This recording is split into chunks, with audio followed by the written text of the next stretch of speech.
There was no velvet-draped coffin, no solemn procession, no whispered prayers that stretched into the evening. In the medieval world, death was not dressed in ceremony. It was raw, exposed, and as unromantic as the damp soil waiting to receive you. When your breath finally left your body, you were rarely met with the dignity we now take for granted. Instead, what awaited was a hole in the ground, sometimes so shallow that the first rain could bring parts of you back to the surface. In many villages, the idea of a proper burial with carved headstones and polished wood was not even a dream. It was a privilege reserved for the few who could afford to matter after they were gone. For everyone else, the end was a simple, hurried transaction with the earth. It was the neighbors who came for your body, not a funeral director. They didn't arrive with black clothes and solemn faces, but with shovels, ropes, and perhaps a piece of cloth to wrap you in. The body, stiff and heavy, was carried not in a hearse, but on makeshift wooden boards or even in a cart used the day before to carry firewood. If there was a sheet in the house, usually the only one your family owned, it might become your final shroud. More often, you were covered in an old, worn cloth or just left as you were, your clothes still clinging to you, soaked with the last sweat of fever or the dirt from the field where you collapsed. Before we dive deeper into this dark chapter of history, make sure you're subscribed so you don't miss what's coming next. And tell me, what time is it right now where you're watching from? There was no embalming, no attempt to preserve the body. In the summer, the air filled with the sweet, sickening smell of decay within hours, pushing the living to hurry the process before the rot became unbearable. A shallow grave was dug, sometimes in ground so hard and rocky that the effort was barely worth it. The hole might be just deep enough to keep the dogs from digging you up, but sometimes even that wasn't enough. There are records from rural France and England of bones and scraps of cloth surfacing after heavy rains, forcing villagers to cover them again with handfuls of dirt, as if tucking death back into bed. The grave itself was not always in a cemetery. Those were often small and overcrowded, with little room for new arrivals. If the local churchyard had no space, you might be buried at the edge of the field you once worked, or behind your family's hut, where the soil was softer, and no one charged for the privilege of resting there. For the poorest, there was no final resting place at all, only a piece of ground chosen for convenience, forgotten within weeks, and trampled over as if it had never held a body. There was no moment of silence, no gathering for shared memories. The medieval village could not afford to stop its routine for long. People worked while others were buried. Children played nearby, barely glancing at the commotion. Death was simply a constant guest in the community, too familiar to warrant more than a passing nod. You might be lowered into the earth while, a few feet away, someone was repairing a fence or chasing a chicken. The living had to keep moving. The dead were already still. Even the act of lowering you into the grave lacked grace. Without ropes or mechanisms, your body might be rolled from the cart into the dirt with a dull thud, the sound muffled by the soil but not forgotten by those who heard it. If you were lucky, someone would straighten your limbs, place your hands over your chest, and cover your face before the earth began to fall. If not, the dirt would rain down on you as you were found, one arm twisted, your head at an awkward angle, eyes still open to a world you would no longer see. The earth swallowed you quickly, but not with the gentleness we imagine. Shovelfuls of soil hit with a rhythm, faster when the diggers were tired or the weather threatened rain. Sometimes the first clods would bounce off your body before breaking apart, dusting you in the very dirt that would become your home. By the time the last layer was patted down, there was no sign of you, no marker, no flowers, no carved stone, just an uneven patch of ground that would soon be stepped on, grazed over, or forgotten entirely. And yet, even in this stark simplicity, there were strange rituals. Some villages placed a small stone in the mouth of the dead to weigh down the soul, ensuring it wouldn't wander back to trouble the living. Others left small tokens, an iron nail, a scrap of bread, or a coin, buried with the body, not for comfort, but as a crude bribe for whatever forces awaited beyond the grave. There were no hymns sung over these burials, only the dull scrape of a shovel, the murmur of a few words too quiet to be certain, and the wind moving through the trees like the only true mourner. The shallow grave was not just a sign of poverty, it was a mirror of life itself in the medieval world, short, fragile, and constantly at risk of being undone by forces beyond human control. Every burial carried with it the unspoken knowledge that one day, perhaps soon, the same ground would have to make room for someone else. In those days, the earth was never still for long, and as you lay beneath it, the living moved on, already too occupied with surviving the day to remember who they had just buried. If a priest came to your burial in the Middle Ages, it was not always the solemn, dignified figure we picture from paintings and stained glass windows. In many cases, the man who arrived at your grave had already been drinking since dawn. Wine and ale flowed freely in medieval Europe, not just at feasts, but as part of daily life, safer to drink than much of the water available. Priests were no exception. A village clergyman might begin the day with a heavy cup of ale and keep it close at hand until nightfall. By the time he was called to bless your body, his words could be slurred, his hands unsteady and the smell of alcohol clinging to the very robes he wore to serve God. For the wealthy, a funeral mass could be an event, a series of prayers, candles, incense, and chants that echoed through the church walls. But for the poor, a blessing was often just a few muttered words over the body, spoken quickly before the priest moved on to his next duty. He might stand at the edge of the grave, tracing a wavering cross in the air while looking impatiently toward the road, already thinking about the next meal or drink waiting for him. In some cases, the blessing wasn't even given at the burial site. The priest might pass by the body in the street or in the yard, mumbling a few Latin phrases without pausing his steps. There are accounts from parish records describing priests being paid not in coin but in bread, meat, or more often, ale. Families who could not afford these offerings might receive no blessing at all, their dead lowered into the ground without a single holy word to mark the passage. In the medieval mindset, this was no small matter. The absence of a blessing meant the soul might wander, unprotected, unable to find its way to heaven. It was a deep fear that even in death, poverty could strip you of salvation. In remote villages, there might be only one priest for many miles, and his arrival was never guaranteed. Bad weather, illness, or simply his unwillingness to make the trip could mean you would be buried days later, or not blessed at all. And time was not a luxury when dealing with a corpse in an age without preservation. Summer heat could make the burial urgent. Winter frost could make digging a grave nearly impossible. In both cases, the priest's presence was often a matter of chance, not certainty. Even when he did arrive, the ceremony could feel transactional. A short prayer in Latin, rarely understood by the gathered villagers, would be followed by a sprinkling of holy water, sometimes thrown carelessly so that more landed on the shovel than the body. The priest might glance around to see if anyone was watching closely enough to judge whether he'd done his duty. Then, without much pause, he would nod and step away, his work for the dead complete in just a few minutes. The living could feel the absence of care, but there was little they could do.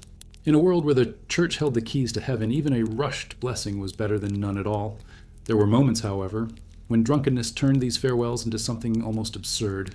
Stories passed through villages of priests who stumbled during the service, dropping the cross into the dirt, or forgetting the name of the deceased entirely. One tale from 14th century England tells of a priest so inebriated that he blessed the gravedigger instead of the corpse, only realizing the mistake when laughter rippled through the crowd. In another account, a French priest, called to a burial in the middle of a storm, took refuge in a tavern along the way, and arrived hours late, so wet and unsteady that the pallbearers had to hold him upright while he spoke. For the villagers, these failings were met with a mixture of frustration and resignation. The priest was not just the man who conducted funerals, he was the one who baptized children, heard confessions, and married couples. Speaking against him could mean spiritual isolation, so even the most shameful behavior was often tolerated. Yet behind closed doors, the complaints grew. Some saw in the drunken priest a sign of the church's corruption. Others simply accepted it as one more imperfection in a world already full of them. Still, for all the flaws, the presence of a priest, sober or not, was considered a form of spiritual insurance. Even a quick, careless blessing was thought to help guide the soul, to shield it from demons said to wait at the edge of the grave, eager to claim the newly dead. Without that blessing, the burial felt incomplete, as though a door to the afterlife had been left shut. Families clung to the hope that the muttered words, however blurred by drink, would be enough to open it. The strange thing is that this fragile, uncertain ritual existed alongside another truth. In medieval Europe, death itself was never far away, and no one could predict the manner of their end. Whether it came from hunger, disease, or the violence of war, it was rarely gentle, and it often arrived sooner than expected. In the Middle Ages, death rarely came quietly in the night. It stalked you in daylight, in the fields, in the streets, and even in the safety of your home. And often, you didn't have the luxury of a long illness or a peaceful decline. Your end could be decided by forces as brutal as a gnawing famine, as invisible as a pestilence, or as swift as an arrow loosed by a stranger's hand. People spoke of dying as if it were an everyday choice, but it wasn't your choice to make. The world around you decided for you, and it rarely gave warnings. Famine was a slow, cruel predator. It crept in during years of poor harvests, when the skies withheld rain or sent too much of it. Grain rotted in flooded fields or withered under relentless drought, and the village granaries emptied before the next planting season. At first, meals became smaller, then bread was made with more husk than flour, stretching what little grain remained. When even that was gone, people turned to whatever they could find: acorns, tree bark, the bones of animals ground into powder. In the Great Famine of 1315-1317, there are accounts of parents abandoning children they could no longer feed, and rumors, whispered in horror, of people eating the flesh of the dead to survive.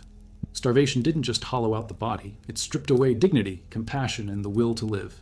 If famine was a slow killer, plague was its ruthless twin. The Black Death, which swept across Europe in the mid-14th century, could take a life in a matter of days, sometimes hours. It began with a fever, then swelling, black oozing buboes that throbbed like they had their own heartbeat. The air in plague-stricken towns was thick with the stench of rotting bodies, and carts piled high with the dead creaked through the streets. People dropped where they stood, sometimes with bread still in their hands. Entire families vanished in a week, their homes marked with crude signs to warn others away. Fear was so great that even priests and gravediggers abandoned their duties, leaving bodies unburied until the streets themselves became graveyards. And then there was war, a constant shadow in much of medieval Europe. Borders were never fixed for long, and every lord's ambition could become a battlefield. Death in war was quick, but rarely clean. An arrow could end you from 100 paces, the iron head tearing through flesh and bone before you even heard it coming. Swords crushed skulls, maces shattered ribs, and spears drove into stomachs with a sound that soldiers carried with them long after the fighting stopped. Those lucky enough to survive the first blow might be left to bleed out in the mud, their cries lost beneath the clash of steel. If you've made it this far, you're clearly as fascinated by the past as I am. Hit that subscribe button to stay with me until the very end. And let me know in the comments, what's the time where you are right now? It wasn't just the battlefield that claimed lives. Raids and pillaging were as much a part of medieval warfare as sieges and charges. Villages were burned, crops destroyed, and anyone in the wrong place at the wrong time could be cut down. Women and children were no safer than armed men. A burning roof could collapse without warning, crushing everyone inside. A sudden blow to the head from the butt of a spear could erase your name from memory forever. Every medieval person carried the awareness that life could end abruptly. Children learned early that the faces around the dinner table could be fewer by nightfall. Mothers buried babies lost to fever, fathers were taken by wars they never chose to fight, and neighbors vanished without anyone knowing if they had been swallowed by hunger, disease, or violence. There was no guarantee of reaching old age. In many places, living past 40 was considered remarkable. This constant presence of death changed the way people lived. Some clung fiercely to the rituals of the church, desperate to secure their place in the afterlife before an unexpected end claimed them. Others lived recklessly, drinking and feasting when they could, as if each day might be their last, because it might.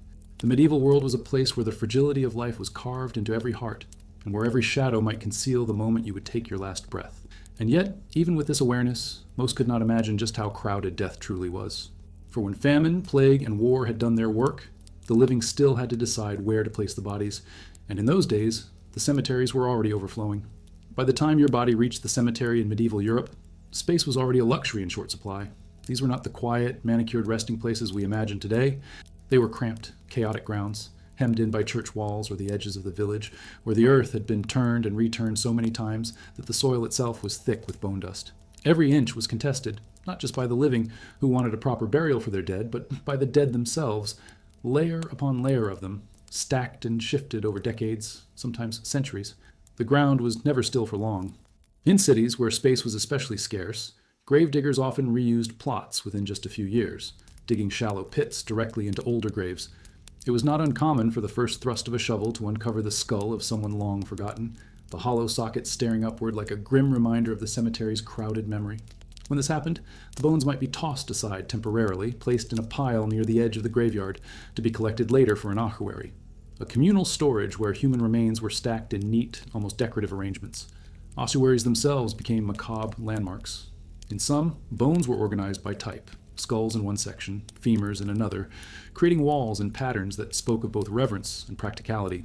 In places like the catacombs of Paris, centuries later, these arrangements would become infamous, but in the medieval period, they were simply a necessity.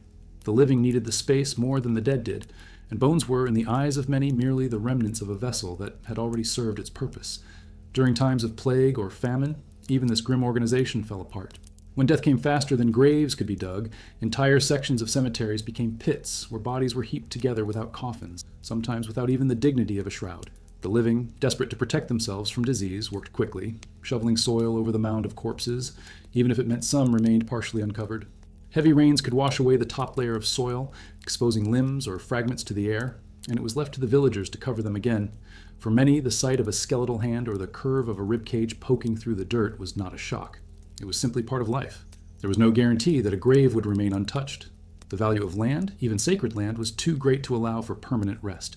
In some parishes, burial rites lasted only as long as your family could pay the church to maintain them. Once those payments stopped, the plot could be reclaimed, the remains quietly moved, or more often, displaced without ceremony. Archaeologists have uncovered burial sites where the bones of multiple people are jumbled together, evidence of generations sharing the same space without separation. This overcrowding also bred superstition. People began to fear cemeteries not only as places of mourning, but as dangerous spaces where restless dead might rise. It wasn't uncommon for gravediggers to place heavy stones or wooden beams over fresh graves to keep bodies in place. In extreme cases, corpses were buried face down, a crude attempt to prevent them from clawing their way back to the surface. These practices might seem absurd now, but in a world where disease spread mysteriously and death felt like an active force, the line between faith and fear was thin. Even the smell of a cemetery told its own story.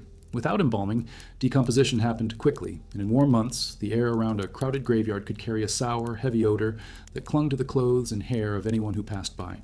Residents who lived near churchyards often kept windows closed, even in summer, to block the smell and the swarms of flies that bred in the soil. Yet proximity to the dead was unavoidable. Churchyards were often the social and spiritual center of the village, meaning that market days, festivals, and Sunday services all took place in the shadow of those overcrowded graves. What made all of this even more jarring was how casually the living navigated these spaces. Children played tag between headstones, farmers led their animals through the graveyard on the way to pasture. Merchants set up stalls just outside the cemetery gates, calling out to customers while mourners filed past. The dead were present in every aspect of daily life, not hidden away in distant cemeteries as they often are today. In the medieval mind, they were part of the community, silent but ever present. Yet even in the most crowded burial grounds, not all graves were treated equally. The rich and powerful secured places inside the church itself, their tombs laid into the floor where worshippers walked over them during Mass. These prime spots were thought to offer protection for the soul and proximity to the prayers of the faithful. Outside, the poor and forgotten lay in unmarked plots at the farthest edges, where weeds grew high and no one came to visit. Death was the great equalizer, but in burial, inequality persisted as firmly as in life. Still, no matter where you were buried, inside a grand church or at the edge of a weedy field, there was one truth that haunted every medieval grave. The peace of the dead could always be disturbed. And if it wasn't the living digging them up for space, it was the fear that the soul itself might not rest. In the medieval world, the idea of rest in peace was more of a hope than a promise. For the vast majority of people, eternal rest was not guaranteed, either in the ground or in the afterlife. Even after burial, a body's fate could change depending on the needs of the living, the whims of the church, or the fears of the community. And those fears ran deep. The most immediate threat to a peaceful grave was practical: space. As overcrowded cemeteries forced graves to be reused, remains were often disturbed, moved, or discarded. This disruption was not always done with malice, though for the poor, it could feel like yet another indignity. Your bones might be dug up to make way for someone more important, someone whose family could pay the church for a prime burial spot. And if your remains were moved to an ossuary, they were unlikely to be marked or remembered. You became part of an anonymous mass of skulls and femurs stacked against cold stone walls. But there was a more chilling reason a grave might be disturbed: fear that the dead were not truly at rest. Medieval Europe was a place where Christianity mingled with older pagan beliefs, and the result was a rich web of superstitions about the dead returning to harm the living. Tales of revenants, restless corpses that rose from the grave, were whispered across villages. People believed these beings came back because of unresolved sins, improper burials, or curses, and they could bring sickness, bad harvests, or even death to those they visited. The church officially condemned such beliefs, but in practice, even priests often played a role in securing the dead. Corpses suspected of becoming revenants might be exhumed, their heads removed and placed between their legs, or their bodies weighted down with heavy stones. In some regions, a stake would be driven through the chest to pin the body to the earth, a practice that would later feed the vampire legends of Eastern Europe. These measures were not symbolic. They were done with grim seriousness, as insurance against the possibility that the grave might open on its own. For those who died suddenly and without confession, the threat was not of becoming a revenant, but of being denied entrance to heaven. Confession was considered vital to cleansing the soul of mortal sin, and dying without it meant the soul was believed to be in peril. Families might pay for multiple masses to be said for the dead, hoping to shorten their time in purgatory. These masses were not cheap, and the poor often went without them, leaving their loved ones in fear that their souls would wander in darkness for centuries. This created a spiritual hierarchy even in death. Those with wealth could, in theory, buy their way to peace, while the rest were left to fate. Another layer of uncertainty came from the medieval obsession with relics. The bones of saints were treasured, displayed, and even sold, and while this was meant to honor the holy, it sometimes meant ordinary graves were disturbed in the hunt for such remains. In some cases, bones were misidentified, or falsely claimed to belong to saints, and ended up far from their original burial sites, placed in reliquaries for worshippers to see. For the families of the dead, this could mean a loved one's remains were taken, altered, or scattered without their consent. All of this fed into a deeper truth. In medieval Europe, death was not an ending so much as a continuation of negotiation between the living and the dead, between the church and the people, between superstition and faith. The grave was not a sealed door, but a threshold. and what happened beyond it was uncertain. The fear of disturbance, whether by human hands or by the soul itself returning, meant that the living often treated graves not as places of closure, but as places to be watched, protected, and, in some cases, guarded against. This constant unease around burial and the afterlife shaped how people approached death itself. If rest could not be guaranteed, perhaps the only way to truly live was to accept death as part of the daily landscape, to walk among bones without flinching, to pray for peace you might never have, and to keep one wary eye on the earth beneath your feet. And yet, in the medieval mind, this acceptance did not remove the sting of loss. It only made it more familiar. Because in a world where death was woven into life, the question was never if it would come, but whether you would be ready when it did. In medieval Europe, death was not something tucked away in a quiet corner of the community. It was everywhere, woven into the daily rhythm of life, visible, tangible, and unavoidable. The boundary between the living and the dead was far thinner than it is today. People worked, prayed, celebrated, and mourned with graves quite literally under their feet. The dead were part of the landscape, part of the air they breathed, and in some cases, part of the ground they farmed. Many villages were built around the church, and the churchyard doubled as the cemetery. This meant that every Sunday, as the bells rang and the congregation gathered, they walked past rows of fresh and weathered graves. Children played tag between leaning headstones while parents talked about the harvest. Merchants set up stalls just outside the cemetery gates, selling bread, cloth, or ale to churchgoers. Weddings, baptisms, and funerals all happened within sight of the same ground, where generations of villagers were buried. Life and death shared the same address. In some places, the connection was even closer. Churches were sometimes built directly on top of old burial sites, with crypts beneath the floor holding coffins or piles of bones. Parishioners knelt in prayer above the remains of their ancestors, the scent of incense mingling with the faint, earthy smell of decay that clung to the stone walls. Wealthy families paid for the privilege of being buried inside the church itself, under engraved slabs set into the floor, so that worshippers literally walked over them during Mass. Being buried close to the altar was thought to bring the soul closer to God. It wasn't only churches that held the dead. In towns where land was scarce, cemeteries became places of storage as much as rest. When graves were reused and bones collected, they were sometimes kept in charnel houses, simple buildings filled with human remains, often stacked neatly along the walls. Far from being hidden, these were sometimes open to view, serving as a constant reminder of mortality. In an age where the average lifespan could be cut short by famine, plague, or war, no one needed reminding that their turn would come soon enough. Yet these spaces made it impossible to forget. Daily contact with the dead also extended into superstition and ritual. Farmers working near burial grounds might tip their hats or murmur a prayer when passing certain graves, especially those of children or people who had died suddenly. Some believed that failing to acknowledge the dead could bring bad luck, or worse, that it could invite the dead to follow you home. In parts of Eastern Europe, it was common to leave small offerings of bread or milk on graves during certain times of the year, feeding the spirits as if they were still part of the village. The presence of the dead in everyday life created a strange kind of familiarity. People were not insulated from the reality of decay. They saw graves being dug, bodies being lowered, and shovels throwing dirt over them. They smelled the process of death in the summer heat and felt the cold weight of it in winter burials. This constant exposure meant that death, while feared, was also normalized. It was not an abstract idea, it was a neighbor, always just a few steps away. And yet, familiarity did not erase fear.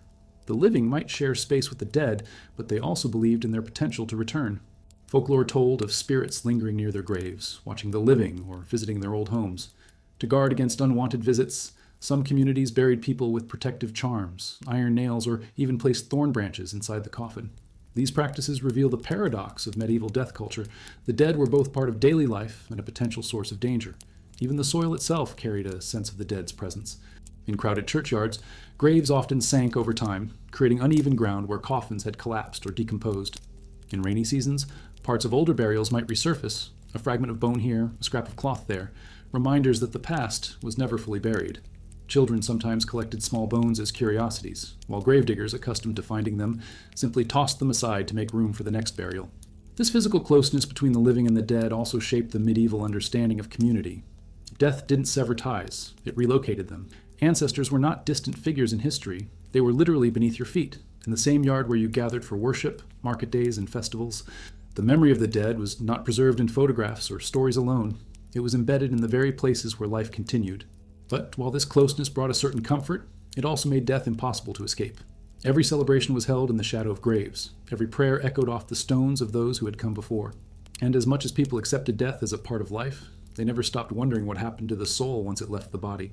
In a world where faith and superstition walked hand in hand, The fate of that soul could be as uncertain and as haunting as the earth it left behind.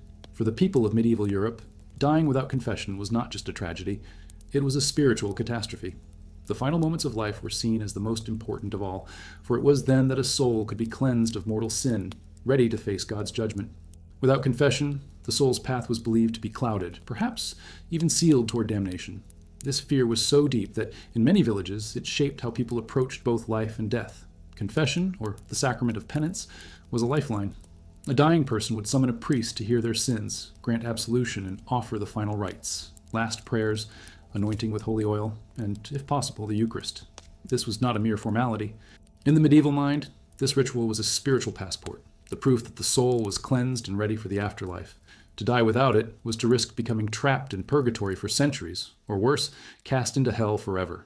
The urgency of this belief meant that the moment someone fell seriously ill or was injured, a messenger, often a family member or neighbor, would be sent running to find the priest. It was a race against time. Roads could be muddy and impassable, storms could slow travel, and priests were not always nearby. Sometimes they were tending to other sick parishioners. Other times, they simply could not be found. In an age without clocks, the measure of how long one could wait was the look on the patient's face, the shallowness of their breath, the glaze creeping into their eyes. If the priest arrived in time, there was relief, even joy. The family might gather around the bed, listening as the last rites were spoken in Latin, a language most didn't understand, but whose power they believed in completely. The dying person might attempt to speak their sins, even in whispers, sometimes interrupted by coughing or gasps. And when the priest placed the sign of the cross on their forehead, it was as if the weight of all their life's failings had been lifted in those final moments. But if the priest did not arrive, the fear was palpable. There are accounts of villagers trying to coax the dying to confess to them instead, whispering prayers in their ear, believing that God might make an exception in desperate circumstances. In some households, a crucifix or rosary was pressed into the dying person's hands as a last attempt to shield their soul. Still, it was not the same as a proper confession. For the survivors, this failure haunted them, sometimes for the rest of their lives. They might commission masses for the departed, hoping to speed their release from purgatory, or make pilgrimages to holy sites in the dead person's name, seeking divine mercy. The belief in the necessity of confession shaped everyday morality. People were not just afraid of committing sins. They were afraid of committing sins they would not have time to confess before death. This led to strange behaviors, avoiding certain risky activities not for fear of injury, but for fear of dying in a state of sin. Knights heading into battle, for example, might confess before the fight, knowing that death could come at any moment. Sailors did the same before voyages, fearing storms that could swallow them whole before a priest could be found. The anxiety over dying unshriven also created opportunities for the church. Selling indulgences, documents that promised to reduce time in purgatory, became a lucrative practice. Families who feared their loved ones had died without proper confession might purchase indulgences in their name, believing it could make the difference between eternal suffering and eventual peace. This trade in salvation was one of the practices that centuries later would spark outrage and reform, but in the medieval period, it was often embraced as the only hope. Yet beneath all these rituals and rules was a deeper, more human truth. People were terrified of being forgotten. To die without confession meant not only spiritual risk, but also the loss of the community's recognition that you had passed properly. Without the priest's words, the death felt incomplete, unfinished. Funerals were quieter, sometimes overshadowed by whispers about the fate of the soul. And in a world where reputation followed you beyond the grave, this was a shadow no one wanted. This fear intertwined with another equally powerful belief, that even if your soul was cleansed, the weight of sin could still linger after burial, influencing the living and leaving traces on the earth itself. In the medieval imagination, death did not erase sin, it merely transferred it. A person's wrongdoings could cling to them like a shadow, following them into the grave and, in some cases, spilling over into the lives of the living. This belief was deeply woven into the rituals of burial and mourning, shaping how communities treated the dead long after the final shovel of earth was thrown. It was not enough to lay a body in the ground. The soul had to be freed from the weight it carried, or that weight might sink back into the world above. The church taught that purgatory was the great in-between, a place where souls were cleansed before entering heaven. But this was no gentle waiting room. In the popular imagination, purgatory was a realm of fire and torment where every sin had to be burned away. And the length of that suffering depended entirely on the life you had lived and on the living who remained to pray for you. For families, this created a powerful obligation. Even after burial, their work was not finished. They might commission dozens of masses over months or years, each one believed to shorten the soul's sentence. Those who could afford it left money in their wills specifically for this purpose, turning their spiritual debts into an inheritance for their heirs to settle. For the poor, who could not afford such luxuries, the pressure was no less intense. They relied on the goodwill of neighbors, extended kin, or charitable confraternities, religious brotherhoods that would pray for the souls of members and sometimes even for strangers. Entire feast days, like All Souls' Day, were dedicated to remembering and aiding the dead in purgatory. Candles were lit in their honor, prayers whispered in the cold stillness of church aisles, and bells tolled to call attention to their plight. It was believed that these acts could be felt directly by the dead, offering them moments of relief from the purging flame. But there was also a darker side to this belief. If a soul was thought to be especially burdened by unconfessed sins, acts of violence, or dealings with forbidden practices, it could become restless. People feared that such souls might refuse to stay in their proper place. The signs of this were said to be subtle at first: livestock falling ill without explanation, milk curdling too quickly, strange knocks on the walls at night. In more extreme stories, the dead appeared in dreams, gaunt and pleading, begging for prayers, masses, or the settling of debts left unpaid in life. Some of these fears were tied to older pre-Christian traditions, where the dead were thought to have an ongoing influence over the land of the living. A dishonored burial, too shallow without the proper rites, could release that influence in dangerous ways. It might cause a family to suffer misfortune for years, until the grave was properly tended or the soul appeased. In rural areas, it was not unusual for people to visit a grave with offerings, not as worship, but as a kind of transaction: bread, wine, or coins in exchange for peace. The intertwining of Christian and pagan ideas meant that freeing a soul could involve both prayer and physical action. In some recorded cases, bodies were exhumed and reburied with more care if misfortune followed their first burial. Others were moved closer to holy ground, or to a church altar, in hopes that proximity to sacred space would help cleanse the lingering stain of sin. There were even stories of corpses being dressed in clean clothes after burial, as if to prepare them properly for the journey they had somehow failed to make the first time. This deep concern for the state of the soul also served as a kind of social control. Knowing that one's afterlife might depend on how they were remembered encouraged people to maintain good standing with their community. A person who died hated or distrusted risked having few prayers offered for them, extending their torment in purgatory. In this way, death was not a clean break from the living. It was a continuation of the same social bonds, obligations, and tensions that had shaped life.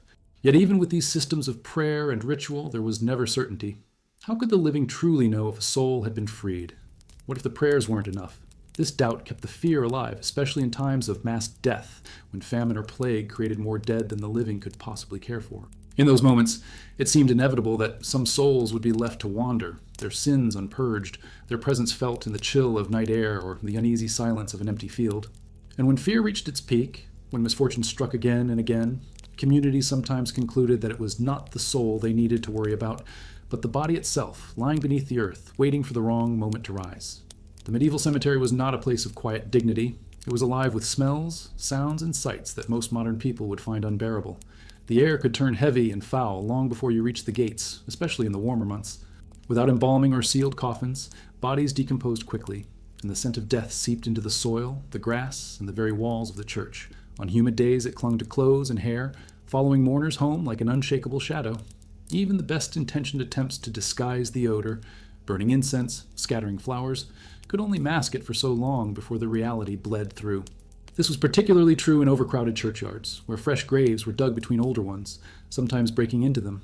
The soil was so saturated with human remains that rain could stir up the smell again, releasing the sharp, sour tang of decay as if the ground itself were breathing.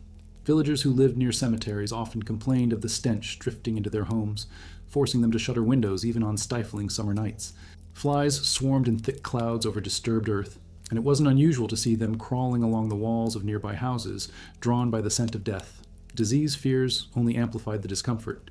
Though medieval people didn't fully understand germs, they recognized that bad smells often accompanied illness. The belief in miasma, poisonous air rising from decaying matter, was deeply ingrained. In their minds, the stench wasn't just unpleasant, it was dangerous, carrying invisible sickness into the lungs of anyone who breathed it in. This fear was particularly sharp during outbreaks of plague, when the smell of mass graves was believed to signal death already on the move. Practical measures to combat the odor were crude and rarely effective. Quicklime was sometimes sprinkled over bodies to speed decomposition and suppress the smell, but in practice, it did little to stop the rot from making its presence known. In some towns, burials were moved to the outskirts to keep the churchyard from becoming unbearable, but space shortages often made this impossible. As a result, many cemeteries remained directly in the heart of the community, where life carried on in the literal shadow and scent of the dead. The problem was magnified during mass death events. Plague pits, dug hastily to contain dozens or even hundreds of bodies, could never be buried deep enough to truly seal away the smell. In some cases, burial crews worked so quickly that they barely covered the corpses before moving on to the next site. Heavy rains or erosion could expose limbs, skulls, or scraps of clothing, and when this happened, the odor returned with a vengeance. In such moments, the line between the living and the dead felt dangerously thin. This constant exposure to the smell of death created a strange duality in medieval communities. On one hand, people became accustomed to it. It was simply part of life, like the smoke from hearth fires or the scent of manure in the fields. On the other hand, the odor was a reminder that death was never far away, that the soil beneath their feet was layered with generations of decay. It was both familiar and unsettling, a smell that could evoke grief, fear, or resignation depending on who caught it and when. And while the smell itself was enough to unsettle the living, it was often accompanied by disturbing sights. A shallow grave might sink over time, revealing parts of the body beneath. In particularly bad cases, dogs or scavenger animals could dig into the loose soil, dragging bones into the open. Such incidents were not just horrifying, they reinforced the belief that the dead could not be left unguarded. Villagers might place stones, wooden planks, or even iron bars over graves to keep both animals and restless spirits contained. The mingling of fear, superstition, and sheer practicality meant that cemeteries were never neutral spaces. They were sacred, yes, but they were also dangerous, both physically and spiritually. The smell alone could send a shiver through even the most hardened laborer, not just because it was unpleasant, but because it whispered a truth no one could escape. One day, you too would join the earth's long, slow exhalation. And as much as the stench was dreaded, it was nothing compared to the horror that awaited those whose deaths came not in a bed surrounded by family, but in the chaos of battlefields, where the earth offered no shelter at all. Battlefields in medieval Europe were not places where the dead were treated with honor, at least not for most of those who fell.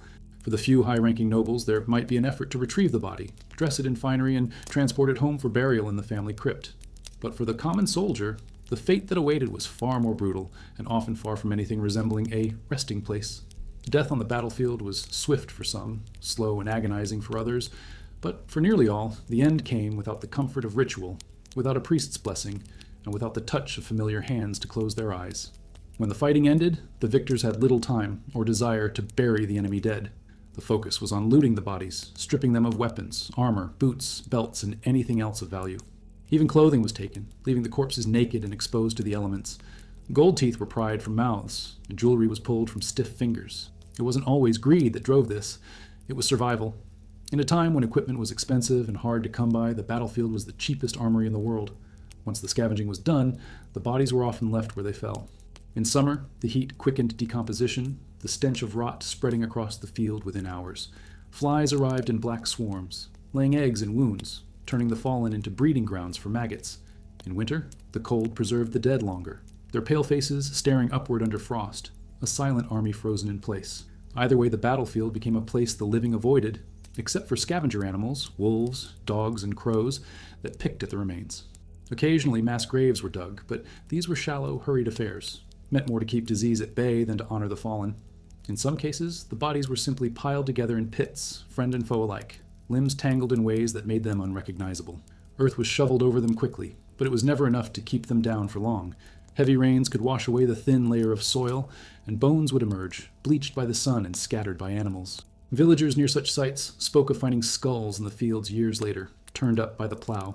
There was another, quieter cruelty to this kind of death: anonymity. Without burial markers or rituals, the dead on the battlefield lost not only their lives, but their identities. Families left behind might never know where their loved one had fallen, or if their body had been buried at all. Letters could be sent, rumors could circulate, but without a grave to visit, grief had no anchor. For some, this absence was worse than the death itself. It was a wound that could never fully close. Superstition clung to battlefields long after the fighting had ended. Many believed that the souls of those who died violently, without confession or proper burial, were trapped in the place of their death. Travelers told of strange lights moving over old battle sites, of voices whispering in the dark, of the sound of clashing steel on nights when the wind was still. Some refused to cross such fields after sunset, fearing they would be drawn into the same fate, their souls bound to the earth where so many had fallen. Yet, despite these fears, battlefields were not always abandoned. Over time, grass grew back, and the land was reclaimed for farming or grazing. But the dead never truly left. Farmers turning the soil would strike metal, bits of armor, rusted swords, arrowheads, and sometimes, worse, the curved white of a rib or the hard round dome of a skull. These reminders were gathered and reburied in whatever patch of consecrated ground could be found. But in the minds of the villagers, the earth of a battlefield was never clean. We've reached the end of this journey, but there's so much more still buried in history. Subscribe so you'll be here when we uncover it. And before you go, tell me, what time is it where you're watching from? The violence of war did not just end lives, it shaped the way communities thought about death itself. In the village graveyard, at least there was ritual, there was order, there was some attempt at peace. On the battlefield, death was stripped of all that, leaving only the raw fact of mortality in its most chaotic form. And for those who survived, it was a reminder that the protection of sacred ground was a privilege, not a guarantee. But war was not the only force capable of stealing the dignity of burial. When plague swept through a town, the urgency to bury the dead became even greater, and the methods even more desperate. When plague descended on a medieval town, it did not creep in quietly. It struck with terrifying speed, leaving death in its wake faster than the living could react. The Black Death of the 14th century was the most infamous, but outbreaks of smaller scale occurred again and again across Europe, each bringing the same grim pattern: sudden sickness, rapid decline, and an urgent, almost frantic need to dispose of the bodies before the disease could claim even more lives. Fear was the constant companion of plague. People did not understand bacteria or fleas, but they knew one thing: contact with the sick or the dead could kill you. The air was believed to carry death itself, poisoned by the foul smells of decay. Miasma was the word on everyone's lips, a deadly vapor that seeped from rotting flesh, spreading sickness to anyone who breathed it. And so, when the first signs of plague appeared in a household, neighbors would often keep their distance, crossing themselves as they hurried past, avoiding even the shadow of the infected home. Inside those homes, there was no time for gentle farewells. The sick could die within days, sometimes even hours, their bodies marked by black, oozing swellings that gave the disease its name. Once death came, the body had to be removed quickly. Families, terrified of catching the sickness, sometimes dragged the corpse to the street themselves, leaving it outside for the death carts that made their grim rounds. These carts, drawn by weary horses, rattled through town at all hours, their drivers shouting for the living to bring out your dead. The sound was dreaded as much as the tolling of the church bell. Burials during plague times abandoned almost all the rituals people normally clung to. There were no funeral masses, no slow processions, no gathering of neighbors. The bodies were taken directly to mass graves, long, deep pits dug as quickly as possible on the outskirts of towns or in unused corners of churchyards. Gravediggers worked in shifts, lowering corpse after corpse, stacking them in layers. When the pits filled, they were covered with earth just deep enough to keep scavenger animals from digging them up. The smell lingered for weeks, sometimes months. The speed of death often meant mistakes. Some victims, collapsed from fever or weakness, were presumed dead when they were still alive. There are chilling accounts, impossible to fully verify but deeply believed, of people waking in the grave, their muffled screams unheard beneath the soil. Such stories became part of plague folklore, adding another layer of terror to an already unthinkable crisis. The sheer volume of the dead was overwhelming. In some towns, so many bodies needed burial that the living had no choice but to reuse old graves, removing bones to make space for fresh corpses. The older remains were sometimes moved to ossuaries, but more often they were simply set aside, unmarked, forgotten. Priests, already overworked and often sick themselves, could not keep up with the demand for last rites. Many died alongside their parishioners, leaving whole communities without spiritual comfort. This absence of ritual left deep wounds in the hearts of survivors. In normal times, funerals were as much for the living as for the dead, moments of shared grief, of closure, of hope for the soul's journey beyond this life.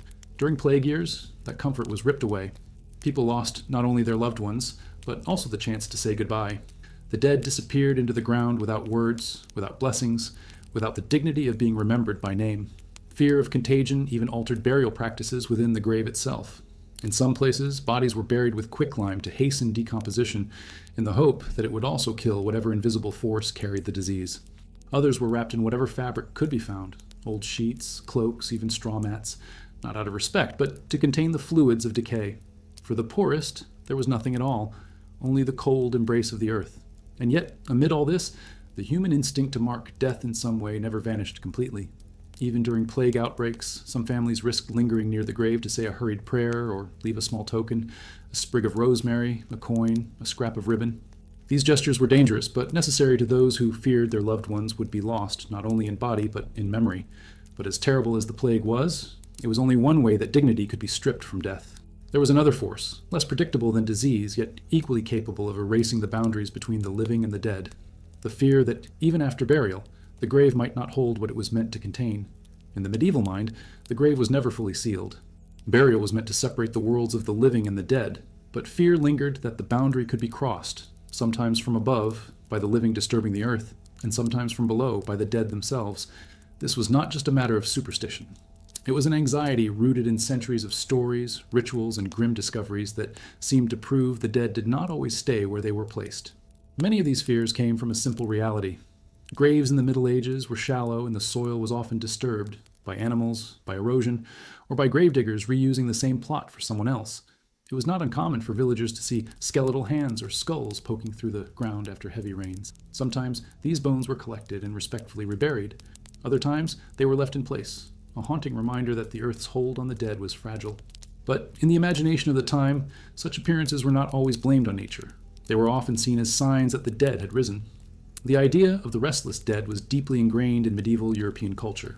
They were given many names: revenants, walkers, the wandering dead, and they were believed to return for different reasons. Some came back out of anger, seeking revenge on those who had wronged them in life.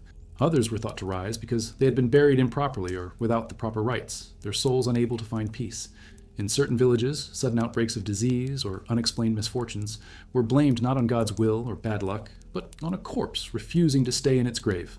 When suspicion fell on a particular grave, the response could be brutal. The body might be exhumed to check for signs of unnatural preservation. A corpse that looked too fresh was taken as proof of its restlessness. In such cases, measures were taken to make sure it could not return. Heavy stones were placed on the chest, wooden stakes driven through the torso or the head, severed and buried separately from the body. These acts were not performed in secret. They were often public events, with the entire village gathering to witness the securing of the grave. The fear was communal, and so was the solution. In some parts of Europe, especially in the East, burial practices were deliberately designed to prevent the dead from rising. Bodies might be buried face down so that if they tried to dig their way out, they would only burrow deeper into the earth. Others had their limbs bound or their mouths stuffed with stones, coins, or even cloves of garlic, a detail that centuries later would be woven into the vampire legends we know today. These measures reflected a worldview in which the afterlife was not guaranteed to be peaceful. It had to be managed, guarded, and, in some cases, physically enforced. Even those who didn't believe in revenants often feared the power of the dead. There was a widespread belief that graves could leak misfortune into the surrounding area.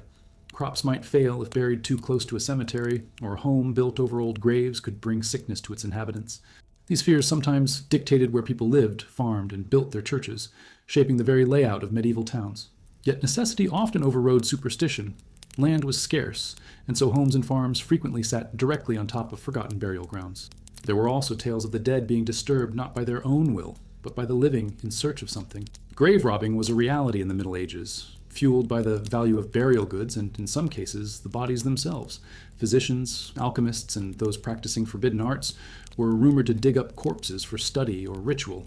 The discovery of a disturbed grave could ignite panic, with villagers fearing that whatever had been taken would draw the spirit of the dead back among them. Despite all this, there was a strange intimacy between medieval people and their dead. Fear of the restless corpse did not lead to total avoidance. In fact, many communities kept close watch over fresh graves, sometimes for days after burial, to make sure no harm came to the body and no harm came from it. Families would take turns sitting near the mound of earth, lighting candles and reciting prayers, both to guide the soul to peace and to ensure nothing unnatural occurred. This grave vigil was part faith, part superstition, and part insurance policy against the unknown. But even with the candles burning and the prayers whispered, no one could ever be entirely certain. In the end, the medieval grave was as much a place of anxiety as of rest, a reminder that death did not necessarily mean the end of a person's presence in the world. And as the centuries passed, the stories of the dead who walked and the measures taken to stop them would evolve, becoming the seeds of the ghost tales, horror legends, and vampire myths that still haunt our imaginations today. Death in the Middle Ages was not confined to battlefields, plague pits, or overcrowded churchyards. It also haunted the open road. In a time when travel was slow, dangerous, and often solitary, the journey between towns could be as lethal as any war. Roads were little more than dirt paths cutting through forests, marshes, and open countryside. They were the lifelines of trade and pilgrimage, but they were also graveyards without markers, where those who fell often stayed exactly where they died. Travelers were vulnerable from the moment they left the safety of their village gates. Bandits were a constant threat, striking quickly from the cover of trees and vanishing with their victims' possessions. Sometimes they left the bodies in plain sight, a warning to others. Other times they dragged them just far enough off the road for their remains to be swallowed by weeds. Merchants were tempting targets, weighed down with goods, but even humble peasants could be attacked for their shoes, a cloak, or the few coins hidden in a pouch. Not all deaths on the road came from violence. Exhaustion, illness, and exposure claimed their share. A sudden storm could drench a traveler to the bone, the cold settling deep until it became fatal. In summer, a stretch without water could end just as surely. There were no roadside inns in the way we imagine them today, only the occasional alehouse in a hamlet, or the kindness of strangers, which could not always be counted on. For pilgrims traveling long distances to holy sites like Santiago de Compostela or Canterbury, weeks or months on the road meant weeks or months of danger. A single misstep, a broken ankle on a rocky path, a fall from a horse, could leave someone stranded far from help. When death came, it rarely came with ceremony. If a traveler collapsed and died in the company of others, those companions might try to bring the body to the nearest village for burial. But if the journey was long, or the corpse already beginning to decay, it was often left where it fell. The living had their own survival to think about. Disease was always in the back of their minds. Carrying a body too long could feel like carrying death itself. The result was that the medieval roads, especially the more remote ones, were littered with silent witnesses to this harsh reality. A skeleton beneath a tree, a skull half buried in mud, scraps of rotting cloth tangled in the roots. These sights were so common that they were rarely remarked upon. Merchants and pilgrims learned to pass them without stopping, muttering a quick prayer as they kept moving. For some, the sight was a reminder of their own vulnerability. For others, it was simply part of the landscape. There were rare acts of mercy. In some regions, religious orders known as fraternities of the dead took it upon themselves to search the roads and give burial to bodies found along the way. Monks and lay brothers would travel with carts, collecting the fallen, wrapping them in simple shrouds and placing them in consecrated ground. But these acts, while noble, could not keep up with the sheer number of deaths on the road, especially during times of famine or plague. Superstition wrapped itself around these lonely deaths. Many believed that those who died on the road, far from home and without the prayers of loved ones, were at greater risk of becoming restless spirits. Travelers told stories of seeing pale figures walking just ahead of them at dusk, always out of reach, or hearing footsteps behind them on an empty path. Some claimed to feel invisible hands tugging at their cloaks, or to hear voices asking for directions to villages that no longer existed. The fear of dying unburied on the road was so strong that some people carried small relics or amulets, hoping they would either protect them from harm or, if they did die, mark them as worthy of Christian burial. A simple wooden cross around the neck, a piece of parchment with a priest's blessing, even a tiny bag of earth taken from a churchyard. These talismans were thought to guide the soul home, even if the body stayed behind. And yet, for all the dangers, the roads never emptied. Trade had to continue. Pilgrims still sought their holy destinations. Messengers still carried news between kingdoms. The road was a gamble, and every traveler knew it. They also knew that the difference between reaching your destination and becoming another nameless body along the path could be as simple as the weather turning, a wheel breaking, or a stranger's hand reaching for your purse. Those who survived the journey often brought home tales of what they had seen. The abandoned corpse in a ditch, the bleached bones scattered on a hillside, the half-collapsed cart whose driver was nowhere to be found. These stories spread, feeding the communal memory of the road as both a lifeline and a grave. And while many feared dying on the road, there was another fate that some dreaded even more. Dying not in the wilderness, but in the public square, where death was a spectacle, and the body became a message for all to see. Execution in the Middle Ages was more than a sentence. It was a performance. Public, deliberate, and meant to etch fear into the minds of everyone who watched. It was as much about power as it was about punishment. For the condemned, death did not mean the relief of immediate burial in consecrated ground. Often, the fate of the body was just as severe as the execution itself, and in some cases, it was worse. To die at the hands of the executioner was to risk being denied not only a grave, but also the peace that came with it. The location of an execution was chosen with care. Town squares, marketplaces, and crossroads were common sites, ensuring that as many people as possible would witness the act. When the time came, the condemned was paraded through the streets, sometimes forced to wear symbols of their crime. Placards, crowns of thorns, or rags to mark them as traitors or thieves. Crowds gathered hours in advance. Vendors sold food and drink, and the air buzzed with a strange mix of excitement and dread. For the authorities, this was the point. The execution was not just justice, it was theater designed to keep the living in line. The methods of execution varied depending on the crime, the region, and the social status of the condemned. Hanging was the most common for commoners, simple, quick, and cost-effective. Nobles might be beheaded, considered a cleaner and more honorable death, though a clumsy executioner could turn it into a slow and agonizing spectacle. For crimes deemed especially vile, treason, heresy, witchcraft, death could come by burning, breaking on the wheel, or even being drawn and quartered. Each method was chosen to make an example of the criminal, to burn their fate into the memory of those who watched. But the cruelty did not end with the final breath. For many executed criminals, burial in consecrated ground was forbidden.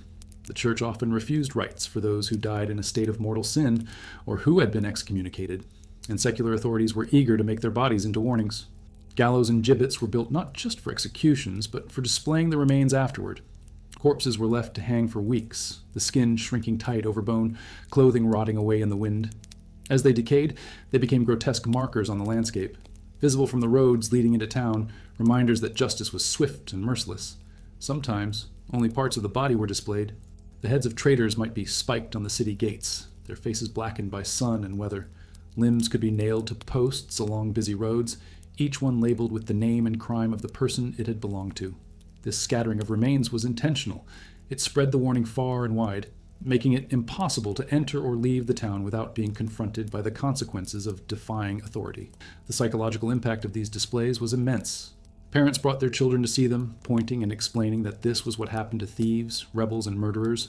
Travelers passing through took the story home, turning each execution into a piece of living folklore.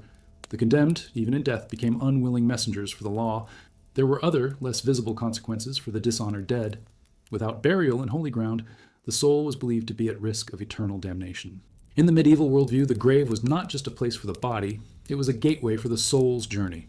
Denying someone that gateway was a punishment that reached beyond life itself. Families of the executed often tried to retrieve the body in secret, bribing guards or waiting for dark to steal it away for a proper burial. If they succeeded, it was an act of both love and defiance. If they failed, they lived with the shame and fear that their kin's soul was condemned. The dishonor of execution also lingered in the landscape long after the body was gone. Gallows hills and execution grounds often retained their reputation for centuries, avoided at night and whispered about in taverns. Some believed the spirits of the executed haunted these places, seeking the burial and rites they had been denied. Passers-by claimed to hear chains clinking in the wind, or to see pale shapes swaying where no rope hung. These fears became part of the geography, woven into the identity of the land itself.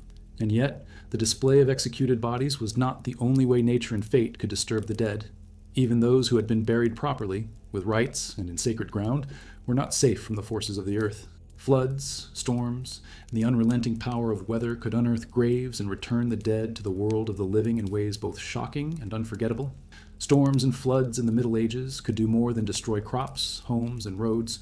They could also tear open the fragile boundary between the living and the dead. Medieval burial practices, with their shallow graves and overcrowded churchyards, left little protection against the raw force of nature.